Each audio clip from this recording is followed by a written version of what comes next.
이제 2024년도부터는 사랑은 결코 실패하지 않습니다라는 주제로 이렇게 말씀을 증거하게 될 것입니다. 오늘 첫 번째 시간인데 요한일서 3장 13절로 24절 말씀으로 사랑하며 삽시다라는 제목으로 하나님 말씀 증거하겠습니다. 예수 믿는다는 것은 주님을 믿고 또 우리에게 주신 사람들을 사랑하면서 천국을 향하여 달려가는 천국에 합당한 사람으로 우리가 변화되는 것, 이것이 예수님을 믿는 것입니다. 먼저 예수님을 믿기 때문에 우리가 먹고 사는 우리의 삶의 문제에 대해서 더 이상 염려하지 않는 것입니다. 정말 주님이 계신다, 이걸 믿는다면 2만 명을 광야에서 먹이시는 하나님이 계시고 또 200만 명을 또 광야에서 강이 나오게 해서 먹이시는 하나님이 계시니까 내가 이 하나님을 나의 진실한 주인으로 믿고 있다면 더 이상 이 땅에 살면서 먹고 사는 문제에 대해서 염려하지 않는 것입니다. 일하지 말라, 이 말이 아니고 일은 하는데 많은 사람들이 사실은 염려를 합니다. 무엇을 먹을까, 무엇을 입을까, 어떻게 살까, 또 나는 다음 달엔 또 어떻게 하고 내년은 어떻게 하고 또 내 자녀는 어떻게 살까, 끊임없는 염려를 합니다. 그러니까 이 염려를 하지 말고 주님을 정말 믿는 것입니다. 올 한 해 우리에게 큰 일을 행하시는 그 약속을 하신 하나님을 진짜로 믿고 사는 은혜가 있기를 바랍니다. 이 믿음이 안 되니까 내게 주신 사람들을 사랑하지 못합니다. 항상 자기 코가 석자니까, 내 문제가 먼저니까 주님이 우리에게 사랑하라고 하신 말씀을 옵션처럼 여기고 그렇게 사랑을 못합니다. 정말 주님을 믿어야 사랑을 할 수 있고요, 그래야 천국에 합당한 사람으로 우리가 변화되어서 천국으로 달려갈 수 있습니다. 올 한 해 우리가 특별히 그리스도인다운 그리스도인으로 우리가 살아가는 은혜가 넘치길 바랍니다. 어떤 교회에서 목사님이 성도님들을 그렇게 그 전도 훈련을 하기 위해서 이렇게 말씀을 하셨다고 합니다. 한 가지만 꼭 하십시오, 이렇게 말씀을 하셨다는 거예요. 어디를 가든지 누구를 만나든지 제가 예수 믿는 사람입니다, 저와 함께 예수님 믿으시겠습니까? 또 가까운 데면 저와 함께 우리 교회 다니시겠습니까? 이렇게만 말을 하라 했다는 것입니다. 좀 간단하고 쉬운 거죠. 제가 예수 믿는 사람입니다, 저와 함께 교회 다니시겠습니까? 저와 함께 예수님 믿으시겠습니까? 이렇게 말을 하는 거죠. 우리도 열심히 전도를 합니다. 그런데 사실은 제가 예수님 믿는 사람입니다, 이 말들은 잘 안 합니다. 왜냐하면 어차피 전도를 하고 전도지를 주는데 그럼 내가 당연히 예수 믿는 사람이지 굳이 그것을 표현할까 하는 마음이 있어서 안 하는 것도 있죠. 근데 사실은 더 깊이 들어가면 내가 예수님 믿는 사람이다, 이렇게 사람들에게 말하는 것이 뭔가 마음이 좀 부담되고 힘들기 때문일 수도 있습니다. 과연 정말 나는 예수님 믿는 사람이다 라고 말할 자격은 있는가? 내가 그렇게 말했을 때 사람들이 나를 보고서 그렇지, 예수님 믿어야지, 저 사람이 저렇게 예수님 믿는다고 하니까 나도 저 사람과 함께 예수 믿어야지 할 만한 사람일까? 도리어 내가 이 사람들, 예수 믿는 사람들의 삶의 모습을 잘못된 걸 보여줘서 예수 믿는 길을 막고 있지는 않는가, 천국 길을 막고 있지는 않는가, 이런 마음들이 우리 안에 있기 때문에 사람들 만났을 때 내가 예수 믿는 사람입니다, 이런 말들을 잘 못한다는 것입니다. 예수 믿는 사람의 자격 조건, 제가 예수 믿는 사람입니다 라고 말할 수 있는 사람, 어떤 사람이 되면 예수 믿는 사람이라고 말할 수 있을까요? 교회 등록하면 제가 예수 믿는 사람입니다, 이렇게 말할 수 있을까요? 또 예수님 믿는다라고 말하고 침례를 받으면 예수 믿는 사람입니다, 이렇게 말할 수 있을까요? 또 교회에서 직분을 받으면 집사, 권사, 장로, 목사 이런 직분을 받으면, 또는 직책을 받으면 셀장, 팀장 이런 직책을 받으면 내가 예수님 믿는 사람입니다, 이렇게 말할 수 있을까요? 주일 성수 열심히 하고 전도하고 봉사하고 또 교회 모임 열심히 참석하고 그러면 내가 예수님 믿는 사람입니다, 과연 이렇게 말할 수 있을까요? 한참 전의 일입니다. 그 옛날에 옷 로비 사건, 혹시 여러분들이 기억하고 있는 분들이 있을지 모르겠는데 옷 로비 사건이 있습니다. 호피무늬 이 밍크 비슷한 호프무늬 코트를 갖고 이제 자기 남편 잘 봐달라 이렇게 하고 가서 주고 이런 옷 로비 사건이 있어서 이게 큰 사건이 돼서 그래서 국회에서 청문회까지 열렸던 사건입니다. 그런데 공교롭게도 이 옷 로비 사건에 연루되어 있는 사람이 우리가 다 아는 서울에 있는 큰 교회의 권사님들이었어요.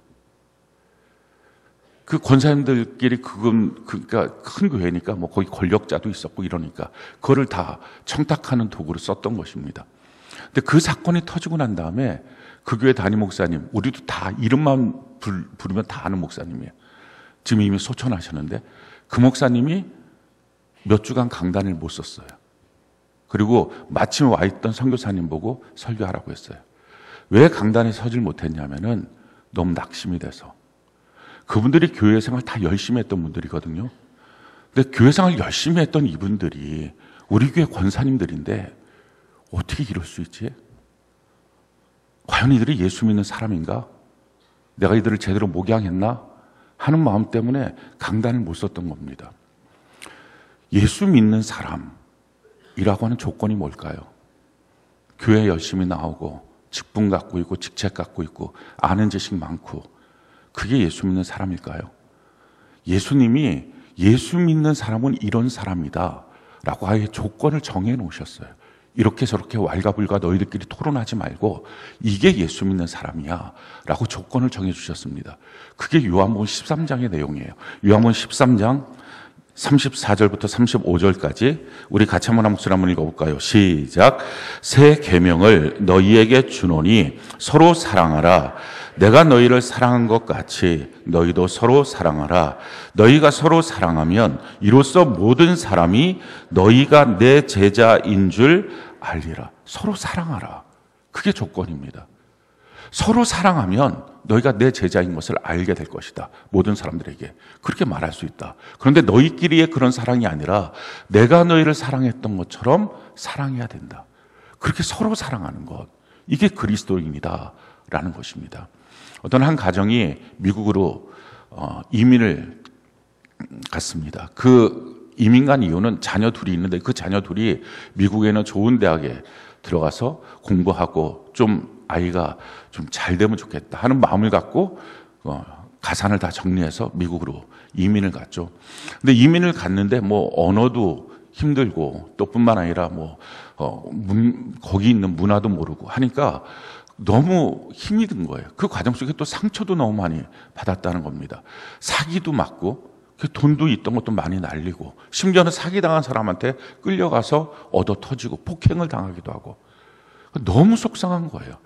그러니까 막 미움이 가득 차고 분노가 가득 차고 한이 맺혀 있고 근데 제일 큰 고통은 뭐냐면은 그 자녀 둘이 좋은 대학에 들어가기를 원하는 마음으로 미국을 갔는데 자녀들이 공부를 안 하는 겁니다. 당연히 대학 못 들어갔죠. 그러고서 대학을 졸업할 정도의 나이까지 됐는데도 집에서 그냥 빈둥빈둥 있는 거예요.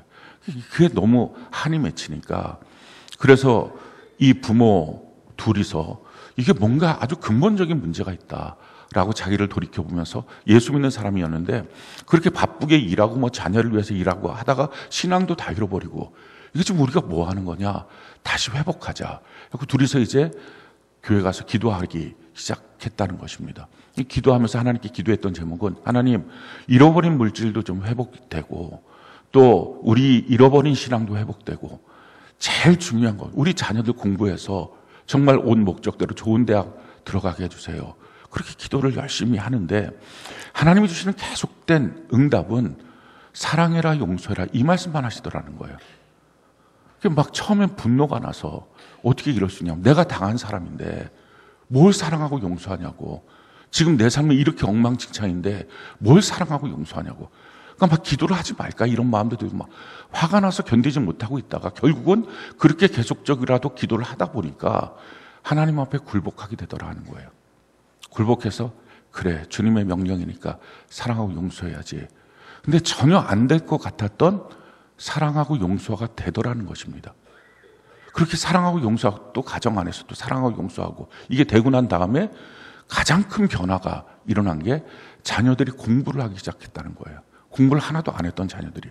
그리고 공부해서 정말 원하는 대로 좋은 대학을 둘 다 붙어서 그 자녀들이 대학 졸업반쯤이 되었을 때 했던 간증입니다. 그 부모들이 하는 말이 이거예요. 자기들은 몰랐다는 거예요. 근데 그럴 수밖에 없었던 게 자녀들이 집에 와서 왜 공부를 안 했을까, 이 아이들이. 집에는 다 막 미움, 분노, 한맺힘, 그걸 자녀들에게 표현을 안 하고 싶어도 막 흘러나오니까 자녀들이 불안해서 공부를 못 하더라 하는 것입니다. 근데 이제 사랑과 용서가 되니까 공부를 하더라 하는 거예요. 그러니까 공부를 하니까 또 좋은 대학을 들어가게 됐죠. 그러면서 그분들이 하는 말이 이것입니다. 미워하는 마음, 그게 미움의 영이 되면 결국은 죽이는 것이 되더라 하는 것입니다. 미워하는 마음은 하나님이 주신 마음이에요. 여러분들이 잘 분별해서 아시기 바라요. 그러니까 악을 미워하라, 선에 속하라, 이런 명령도 주신 것입니다. 우리 안에 들어오는 미워하는 마음, 분노하는 마음, 이건 하나님이 주신 마음입니다. 문제는 이 마음이 통제되지 않으면 이게 말 같으면 타는 거예요. 그래서 미움의 영이 작동을 합니다. 이게 미움의 영이 작동을 하면 자기가 그다음부터는 컨트롤이 안 되는 거예요. 미워하는 마음이 일어나면 이게 컨트롤이 안 돼요. 화나는 마음이 일어나면 컨트롤이 안 돼요.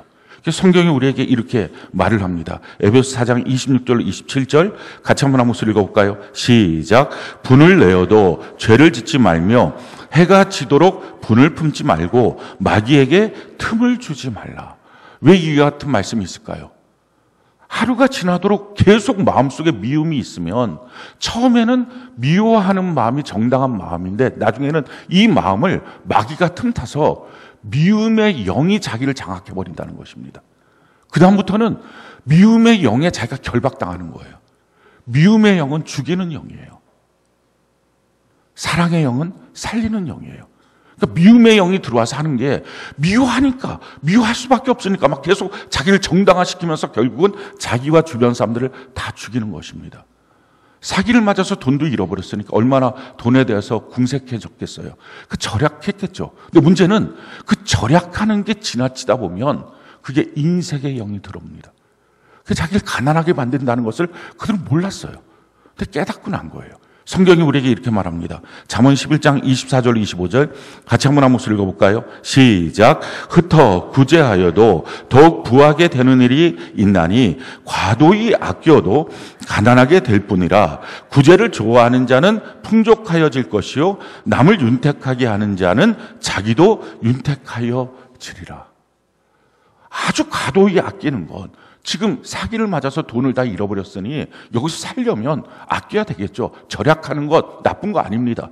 규모 있게 삶을 사는 것 나쁜 거 아닙니다. 근데 문제는 과도히 아끼는 마음에 돈이 자기에게 너무 중요한 위치에 차지하고 돈을 사랑하기 시작하면서 인색함의 영이 들어온 거예요. 그러니까 인색함의 영이 들어오니까 그 인색함의 영은 부유하게 만드는 영이 아니라 자기를 가난하게 만드는 영이거든요. 지금 자기 문제가 크잖아요. 자기 코가 속자잖아요. 그러니까 항상 뭘 하면 자기 먼저예요. 내 마음이 풀어야 되고 또 내가 뭔가 좀 채워져야 되고 그러니까 자기가 먼저가 되니까 이 이기심의 영이 들어와 버리니까 자기를 불행하게 만드는 거예요. 지금 이 땅의 문제들은요. 이 미움의 영의 문제예요. 그러니 갖고 정치적인 이유로 사람을 찔러 죽이겠다고 하는 시대가 된 거예요. 미움의 영의 문제입니다. 이건 그냥 미워할 수는 있겠죠. 저 사람 왜 저래? 자기랑 견해가 다르네? 그럴 수는 있을 수 있습니다. 근데 이게 미움의 영이 작동하니까 서로 똑같은 얘기를 하면서 예전에 자기가 했던 말을 이 사람이 하면 그게 막 미워서 죽으려고 하는 그런 모습들이 서로 되는 것입니다. 미움의 영의 문제예요. 인색함의 영의 문제예요. 그러니까 전국적으로 가난해지는 것입니다. 이기심의 영의 문제예요. 다 불행해지는 것입니다. 이게 지금 이 시대의 문제예요. 성경이 우리에게 뭐라고 오늘 말씀하십니까? 우리 13절부터 15절까지 우리 같이 한번 읽어볼까요? 13절부터 15절까지 같이 한 목소리 시작. 형제들아 세상이 너희를 미워하여도 이상히 여기지 말라. 우리는 형제를 사랑함으로 사망에서 옮겨 생명으로 들어간 줄을 알거니와 사랑하지 아니하는 자는 사망에 머물러 있느니라. 그 형제를 미워하는 자마다 살인하는 자니 살인하는 자마다 영생이 그 속에 거하지 아니하는 것을 너희가 아는 바라. 자, 13절에 하는 말씀이 세상이 너희를 미워해도 이상히 여기지 말라. 왜냐하면 성경이 이미 그와 같이 말씀하고 있어요. 요한복음 17장 14절 우리 같이 한번 목소리 한번 읽어볼까요? 시작. 내가 아버지의 말씀을 그들에게 주었사오매 세상이 그들을 미워하였사오니 이는 내가 세상에 속하지 아니함 같이 그들도 세상에 속하지 아니함을 인함이니이다. 예수 믿는 사람, 하나님의 말씀이 있는 사람, 그 사람이 바로 예수 믿는 사람이죠. 이 예수 믿는 사람들은 세상에서 미움을 받는다. 그것이 당연하다는 것입니다. 왜? 세상에 속하지 않았기 때문에. 그러니까 세상 사람들은 예수 믿는 사람들을 이유도 없이 미운 거예요. 왜 미워하는지도 모르고 미웁니다. 왜냐하면 속이 달라서 그래요. 마음이 달라서. 자기는 세상의 영, 마귀가 들어와 있는데 예수 믿는 사람은 예수님의 영, 말씀이 들어와 있는 것입니다. 그러니 미울 수밖에 없는 거예요. 그렇게 미워할 때 여러분들이 그 미워하는 미움을 당하면서 이상히 여기지 말라. 왜 저 사람 날 미워할까? 하지 말라. 아, 내가 다른 종류의 사람이구나. 내가 하나님의 자녀구나 하는 마음을 도리어 가지라 하는 것입니다. 또 한 가지는 그 미워하는 마음을 갖고서 결국 우리에게 만들고 싶은 게 뭐예요? 동화시키는 거예요. 그 미움을 동화시키는 것입니다. 그래서 그 미움이 들어와서 미움의 영이 내 안에 자리 잡도록 만드는 것입니다. 근데 성경은 우리에게 이렇게 말씀하고 있어요. 14절 15절에 보니까요. 형제를 사랑함으로 사망에서 옮겨 생명으로 들어간 줄 알라. 우리가 형제를 사랑하는 것으로 사망에서 생명으로 옮긴 것입니다. 자, 이 말씀과 동일한 대꾸를 이루는 말씀이 요한복음 5장 24절이에요. 우리 요한복음 5장 24절 같이 한번 한 목소리 읽어볼까요? 시작. 내가 진실로 진실로 너희에게 이르노니 내 말을 듣고 또 나 보내신 이를 믿는 자는 영생을 얻었고 심판에 이르지 않으니 사망에서 생명으로 옮겼느니라. 어떤 사람이 사망에서 생명으로 옮겼습니까? 믿음을 갖는 사람. 근데 지금 여기서 동일한 대꾸를 지금 뭐라고 말합니까? 사랑하는 사람. 그러니까 성경이 우리에게 말하고 있는 것은 믿음이 있느냐? 그럼 사랑하는 사람이 돼야 돼. 믿음이 있다고 말하면서 사랑하는 사람은 안 돼? 그럼 너 믿음은 헛거야. 지금 그런 말씀을 하고 있는 것입니다. 우리가 형제를 사랑함으로 사망의 생명으로 옮겨진다. 실질적으로 형제를 미워하면 죽을 것 같은 거예요. 사망의 영, 죽이는 영, 미움의 영이 바로 그런 거니까 거기에 쌓여 산다는 것입니다. 형제를 사랑함으로 옮겨지는 것이다. 15절에 보니까요. 그 형제를 미워하는 자마다 살인하는 자니. 그래요. 미워하는 것은요. 죽이는 영이에요. 나도 죽이고 그도 죽이고. 이 죽이는 것. 형제를 미워하는 자마다 살인하는 자니 살인하는 자마다 영생이 그 속에 거하지 아니하는 것을 너희가 아는 바라. 영생이 없다. 그러니 우리의 착각들은 내가 교회를 열심히 나와서 내가 예수님을 믿으면 그럼 영생이 있고 나 천국 가지. 근데 성경은 그렇게 말합니다. 그 믿음에 대해서 정말 믿음이 있는지를 시험해보라. 고린도서 13장 5절에 있는 말씀처럼 테스트해봐라. 그럼 테스트의 내용이 뭐냐? 형제를 사랑하는 것이 믿음이 있는 거고 형제를 사랑하지 않는 것이 믿음이 없는 것이다. 영생이 그 안에 없다라는 것입니다. 사랑하지 않는 자는 정확한 이 성경의 본문대로 따르면 구원받지 못한 자입니다. 종교 생활에 익숙해졌을 수는 있어도 영은 없는 자, 영생이 없는 자다라는 것입니다. 자, 그럼 조건이 있어요. 여기서 조건은 뭡니까? 성경이 말하고 있는 조건을 우리가 좀 분명히 알아야 되는데 사랑하는 대상이 중요해요. 우리가 일반적인 사람들을 향해서는 어떻게 해야 됩니까? 의롭게, 착하게, 진실되게 사는 것입니다. 우리 주변에 있는 사람들에게 의롭게, 바르게, 정의롭게 사는 것이고요. 착하게 사는 것입니다.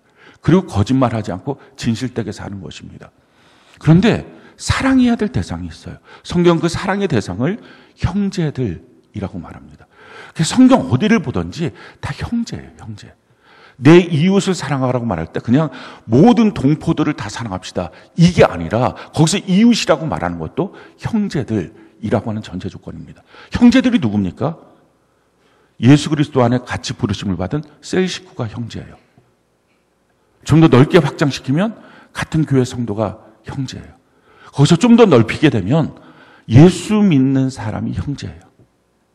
자, 그러니까 셀에 자기가 뿌리 박지 않은 사람은 사랑의 대상 자체가 없는 거예요. 그래서 구원은 함께 받는 거라고 계속 성경은 말하는 것입니다. 지금 여러분들이 셀의 뿌리를 못 받고 있습니까? 그러면 사랑의 대상 자체가 없는 사람이에요. 뭐 사랑을 하고 말고를 떠나서 그 대상이 없는 거예요. 그러니까 자꾸 셀의 뿌리를 박으십시오 라고 말하는 게, 그리스도 예수를 주로 믿었으면 뿌리를 깊이 받고 세움을 받고 교훈을 받은 대로 믿음에 굳게 서서 감사가 넘치는 삶을 살아야 된다. 왜 그렇습니까? 사랑을 해야지 영생이 있는 건데 사랑의 대상도 없는데 무슨 사랑을 합니까? 사랑의 대상이 있는 것, 올 한 해 우리에게 필요한 것, 정말 내 사랑의 대상, 셀 식구들, 하나님이 불러주신 이 지체들 사랑하는 것, 이것이 중요합니다. 거기서 만약에 미움이 있다면 내가 지금 영생이 없구나, 이 사실을 우리가 깨닫는 것입니다. 이렇게 절박한 것이 사랑입니다. 사랑은 뭐 부들부들하고 보기 좋고 이게 아닙니다. 그래서 주님이 불러신 한 교회의 이 셀 공동체 안에서, 셀 교회 안에서 내가 먼저 이들을 사랑하고 있는가? 또 교회 공동체 안에서 내가 사랑하고 있는가? 더 넓게 예수 믿는 사람들을 내가 이렇게 사랑하고 있는가? 그래서 성경을 보면 항상 사랑에 대해서 말할 때 그냥 사랑하는 게 아니라 서로 사랑하라라고 하는 단어가 항상 붙어 있습니다. 왜냐하면 셀 식구들, 나도 예수 믿고 너도 예수 믿으니 서로 사랑하는 것입니다. 그러니까 우리가 자꾸 사랑의 대상이라고 하면 그냥 나랑 친밀한 관계에 있는 사람, 뭐 내가 잘 알고 친했던 사람, 근데 그런 식으로 사랑하는 게 아니라 정말 그렇다면 그들을 다 예수 믿게 해야 됩니다. 그래서 하나님의 부르심 안에서 그 사랑의 공동체 안에 있도록 만드는 것입니다. 자, 그러면 왜 이렇게 사랑이라고 하는 제한 조건을 두셨을까요? 성경은 예수님이 우리를 사랑하듯이 사랑하라고 했기 때문에 그렇습니다. 그러면 성경이 말하고 있는 사랑은 어떤 사랑이에요? 우리 16절부터 19절까지 우리 같이 한번 한 술 읽어볼까요? 시작. 그가 우리를 위하여 목숨을 버리셨으니 우리가 이로써 사랑을 알고 우리도 형제들을 위하여 목숨을 버리는 것이 마땅하니라. 누가 이 세상의 재물을 가지고 형제의 궁핍함을 보고도 도와줄 마음을 닫으면 하나님의 사랑이 어찌 그 속에 거하겠느냐. 자녀들아, 우리가 말과 혀로만 사랑하지 말고 행함과 진실함으로 하자. 이로써 우리가 진리에 속한 줄을 알고 또 우리 마음을 주 앞에서 굳세게 하리니. 지금 여기서 사랑을 어떻게 해야 되느냐? 우리가 사랑하는 것은 주님이 우리를 위해서 목숨을 버리신 것을 알아서 그걸 우리가 그 사랑을 받았으니 우리도 형제를 위해서 목숨을 버리는 게 마땅하다. 형제가 궁핍한 걸 보면서 너의 돈을 줄 생각도 없느냐? 그럼 사랑 아니다 라는 것입니다. 그 성경이 말하고 있는 형제 안에서, 아까 그 제한 조건 안에서, 셀 안에서, 교회 안에서 좀 더 넓게 본다면, 그래서 믿음의 식구들 안에서 그 사랑을 할 때 성경이 말하는 사랑은 너 목숨을 주는 사랑이야. 너 돈을 주는 사랑이야. 쉽게 말하면 너가 희생하는 사랑이야. 지금 이렇게 말씀합니다. 그러니까 우리가 생각하는 사랑, 뭐 그냥 갖고 부드럽게 얘기하고 좋아하고 뭐 요즘에 별일 없었어요.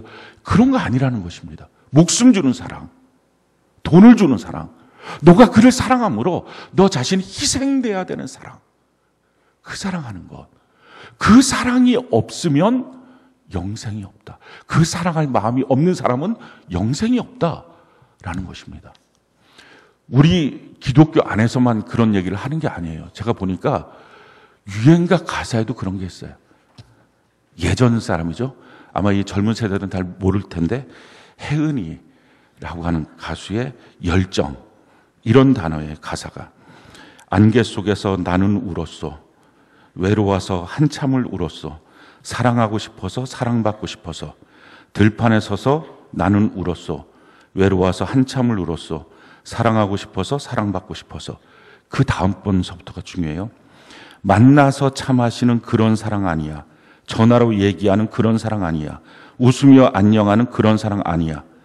가슴 터질 듯 열망하는 사랑, 사랑 때문에 목숨 거는 사랑, 같이 있지 못하면 참을 수 없고 보고 싶을 때 못 보면 눈 멀고 마는 화라산처럼 터져오르는 그런 사랑, 그런 사랑.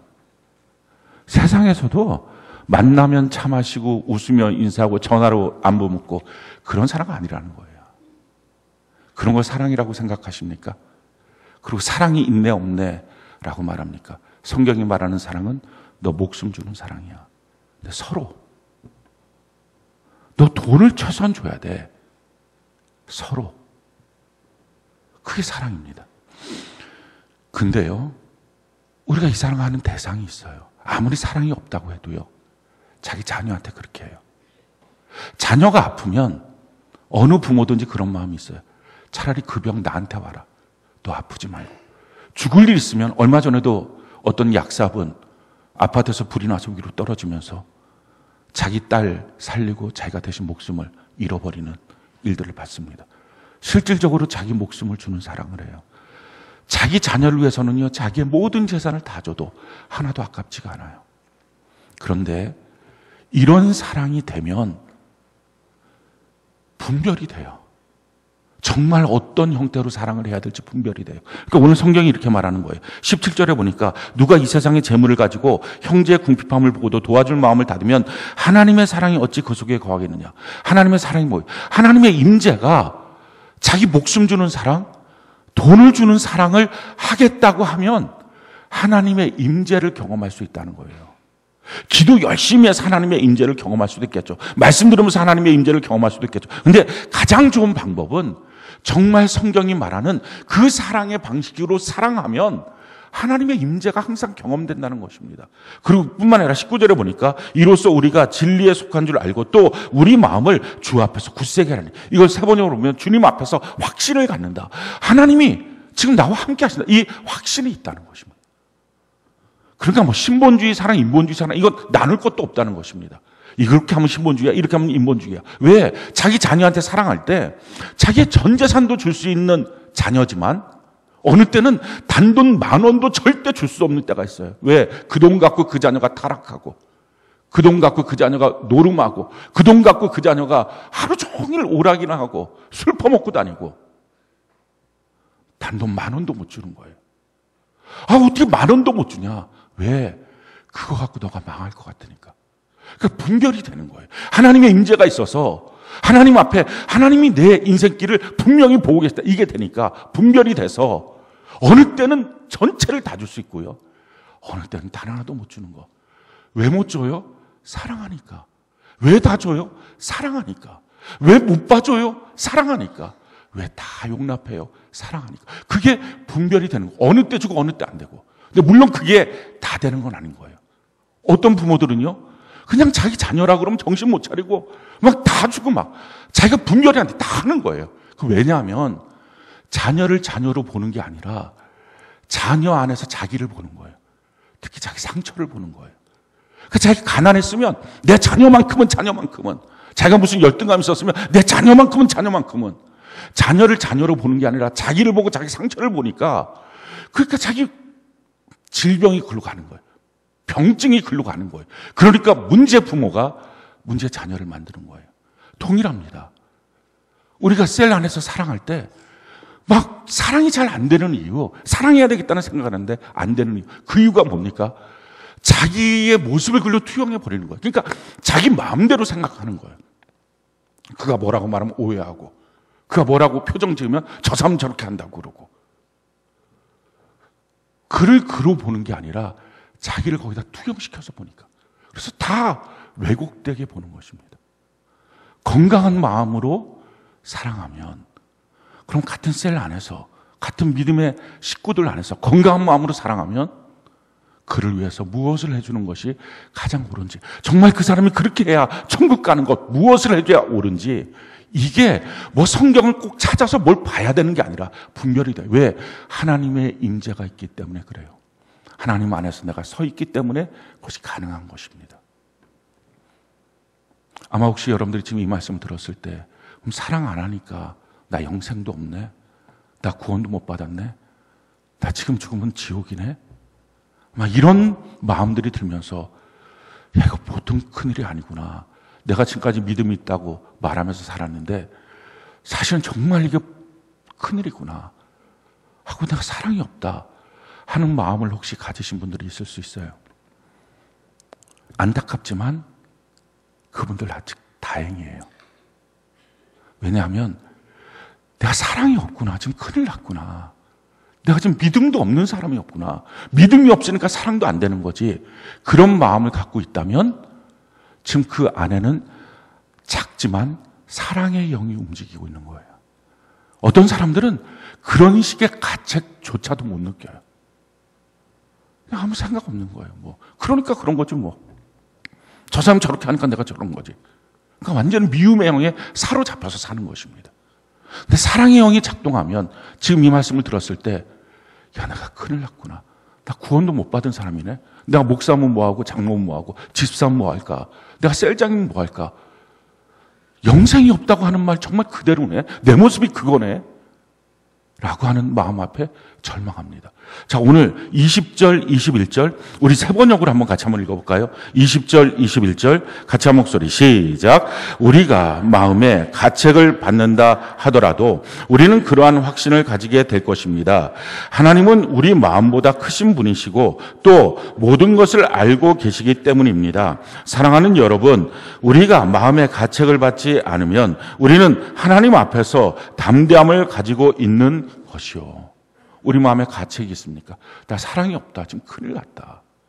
그렇다면 우리 마녀보다 크신 하나님이 우리 가운데 계시니 내가 이제 사랑의 영은 작동하고 있는 거야. 사랑의 영이 작동도 안 했으면 가책도 못 느끼는데 작동을 하니까 가능성이 있구나. 내가 믿음이 없다라고 말하는 사람은 믿음은 있긴 있는 거예요. 그게 흘러넘치지 않을 뿐이죠. 아예 감각도 없는 사람들도 있어요. 문제는 그렇게 평생 난 사랑이 없어요. 난 믿음이 없어요. 그렇게만 살다가 주님 앞에 서면 그것이 무슨 삶이겠어요? 이제 그게 정말 사랑이 흘러넘치게, 믿음이 흘러넘치게. 너희가 가책을 받으면 그래도 아직 소망이 있는 것은 하나님이 있다. 그런데 이제 가책을 받지 않을 정도로 나 믿음이 없다, 사랑이 없다, 이제 그런 말 하지 말고 사랑이 정말 넘치도록, 믿음이 정말 넘치도록 살게 되면 하나님 앞에서 너희가 담대함으로 살게 될 것이다 라고 지금 성경은 말하고 있습니다. 자, 어떻게 해야 될까요?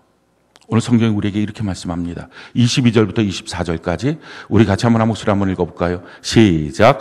무엇이든지 구하는 바를 그에게서 받나니 이는 우리가 그의 계명을 지키고 그 앞에서 기뻐하시는 것을 행함이라. 그의 계명은 이것이니 곧 그 아들 예수 그리스도의 이름을 믿고 그가 우리에게 주신 계명대로 서로 사랑할 것이니라. 그의 계명을 지키는 자는 주 안에 거하고 주는 그 안에 거하시나니 우리에게 주신 성령으로 말미암아 그가 우리 안에 거하시는 줄을 우리가 아느니라. 두 가지에 집중하라라는 것입니다. 주님을 믿고 우리에게 주신 사람 서로 사랑하는 것. 이게 주님의 계명이다라는 것입니다. 먼저 주님을 믿으시기 바라요. 그냥 미사여구를 써서 그냥 주님 믿어요. 그게 아니라 정말 주님을 믿는지. 주님을 믿는다고 하면 믿는 구석이 있는 사람처럼 살 거 아니에요. 우리가 만약에 돈이 얼마 있어요. 근데 내 삶에 어떤 문제가 터졌는데 그 돈으로 해결이 돼요. 그럼 이 사람이 당황할까요? 당황하네요. 왜? 믿는 구석이 있으니까. 그 돈 갖고 쓰면 되니까. 예수님을 믿는데 돈보다 귀한 예수, 금보다 귀한 예수, 우리가 항상 찬송 부르고 믿고 있는데 예수님을 믿는데 예수님 없는 사람처럼 살고 있는 것. 그러니까 항상 자기 코가 석자인 거예요. 자기 문제가 더 큰 거예요. 너 돈을 줘라. 너 목숨을 줘라. 그게 사랑이다 하는데 그게 안 되는 이유. 계산이 자꾸 되잖아요. 이번 주에 내가 쓸 돈은 이거고 다음 달에 해야 될 건 이거고 내가 줄 돈이 어디 있어. 주님을 믿지 않으니 계산을 갖고 인생을 사는 것입니다. 정말 주님을 믿고 있는지. 그래서 올 한 해 우리가 집중해야 될 것. 나를 위해서 큰 일을 행하시는 주님 앞에 눈물로 사랑으로 씨를 심어가면서 생명의 씨를 심어가면서 주님을 제대로 믿는 연습을 하고 훈련을 하고 제대로 믿는 것입니다. 또 한 가지 서로 사랑하는 것. 목숨 주고 돈을 줄 수 있는 사랑. 그런 사랑이 되도록 우리가 사랑을 배워야 합니다. 사실 이 말씀을 준비하면서 저도 참 사랑이 없다. 사랑에 대해서 없다고 말할 수는 없고, 예수 그리스도를 믿으면 사랑은 다 있을 텐데, 그 사랑을 어떻게 활용하고 사용해야 되는지를 전혀 모르고 있다는 것을 제가 발견했어요. 도대체 사랑을 어떻게 사용해야 되는지, 사랑을 어떻게 나타내야 되는지, 이걸 우리가 배워야 합니다. 그래서 셀 안에서 그 사랑을 해야 됩니다. 그러기 전에 먼저 여러분들이 셀 안에 먼저 뿌리를 박으십시오. 그리고 그 안에서 내가 정말 이 사람들 가운데, 오늘 이제 셀 예배를 드리게 되면 이 사람들 가운데 내가 내 목숨 주고 내 돈을 주겠다라고 생각이 되는 사람이 누구지? 이걸 한번 해보세요. 없을 가능성이 매우 높습니다. 왜냐하면 그 저녁 셀장 모임에서 있냐고 한 명이라도, 한두 명이라도 저는 있을 줄 알았어요. 근데 한 명도 없대요. 최소한 셀장들 중에 한두 명은 저를 그 정도는 사랑합니다, 이렇게 고백할 줄 알았는데, 그냥 입 싹 씻고 하나도 없는 거예요, 하나도. 그리고 너무 당연하게, 없습니다! 이렇게. 참, 이 사람들이 예수 믿는 사람인가? 어이가 없었어요. 아마 근데 여러분들이 오늘 들어가서 보면, 정말 영생은 내게 있나? 점검해 보세요. 우리가 영생은 있는 사람인가? 영생은 있으면서 내가 예수 믿는다고 말하고 다닌 사람인가? 이제 올 한 해 우리가 제대로 천국에 합당한 사람 되는 거, 영생을 소유하는 거. 그러니까 너무 사람들이 잘못 배운 거죠. 믿는다라는 걸 다 관념으로, 지식으로만 만들어 놓으니까 성경에 있는 구절 이거 하나 갖다 대면 또 믿음이 없고, 저거 하나 갖다 대면 또 구원은 없고, 이런 이상한 사람들로 다 만들어버린 거예요. 믿기만 하면, 이런 말들로 다 신앙을 망쳐버린 거예요. 믿으면 사랑이 있다. 자, 근데 또 한 가지요. 제대로 믿으면 사랑할 수 있어요. 근데 사랑하겠다고 결정을 해야 믿음도 제대로 움직여요. 성경이 우리에게 이렇게 말합니다. 갈라디아서 5장 6절 같이 한번 목소리 읽어볼까요? 시작. 그리스도 예수 안에는 할례나 무할례나 효력이 없으되 사랑으로서 역사하는 믿음뿐이라. 믿음은 사랑으로서 역사예요. 여러분들 믿음이 있다고 말합니까? 사랑은 없어요? 그럼 있을 수는 있어도 전혀 역사가 안 돼요. 움직이지 못하는 믿음이에요. 사랑으로서 역사하는 믿음입니다. 성경이 우리에게 이렇게 말해요. 요한일서 4장 7절 11절 같이 한번 목소리 한번 읽어볼까요? 시작. 사랑하는 자들아 우리가 서로 사랑하자. 사랑은 하나님께 속한 것이니 사랑하는 자마다 하나님으로부터 나서 하나님을 알고 사랑하지 아니하는 자는 하나님을 알지 못하나니 이는 하나님은 사랑이심이라.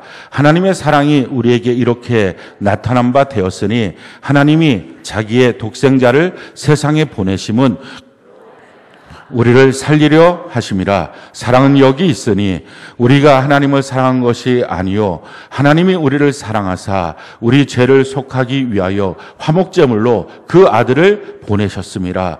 사랑하는 자들아 하나님이 이같이 우리를 사랑하셨은즉 우리도 서로 사랑하는 것이 마땅하도다.